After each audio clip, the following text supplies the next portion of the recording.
ओम श्री गणेशाय नमः। ओम नमः शिवाय। हरे कृष्णा।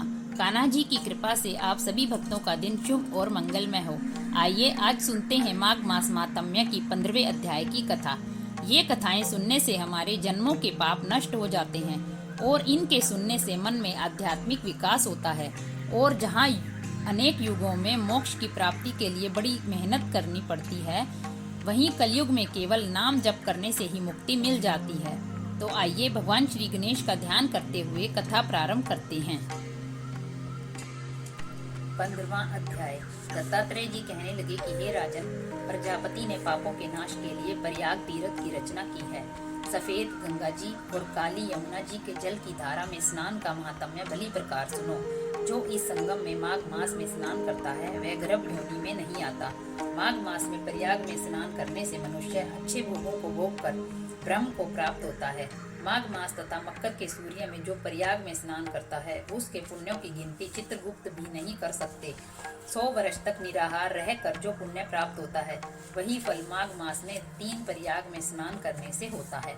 जो फल 100 वर्ष तक योगाभ्यास करने से मिलता है, जैसे सर्प अपनी पुरानी केंचुली को छोड़कर नया रूप ग्रहण कर लेता है, वैसे ही माघ मास में स्नान करने से मनुष्य पापों को छोड़कर स्वर्ग को प्राप्त होता है। परंतु गंगा यमुना के संगम में स्नान करने से हजारों गुना फल मिलता है। हे राजन, जिसको अमृत कहा है वह यही त्रिवेणी ही है।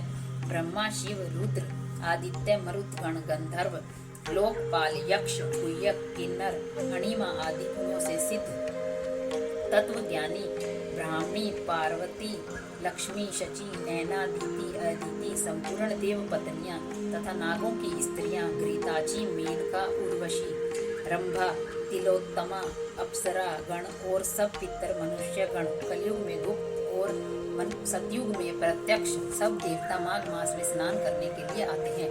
इन दिनों माघ मास में प्रयाग में स्नान करने से जो फल मिलता है वह ईश्वर ही कह सकते हैं। मनुष्य तो कहने में शक्ति ही नहीं है। हजारों अश्वमेध यज्ञ करने से भी यह फल प्राप्त नहीं होता। पूर्व समय में कांचन मालिनी ने इस स्नान का फल राक्षस को दिया था और इससे वह पापी मुक्त हो गया था।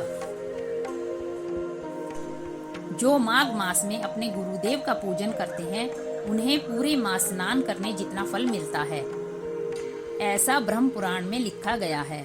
माघ मास में स्नान, दान, तप, होम और उपवास करने से भयानक पापों का नाश हो जाता है और जीव को उत्तम गति मिलती है। अतः अभी भी समय है, प्रयत्न पूर्वक कुछ न कुछ अवश्य करना चाहिए। राधे राधे। जय श्री कृष्णा।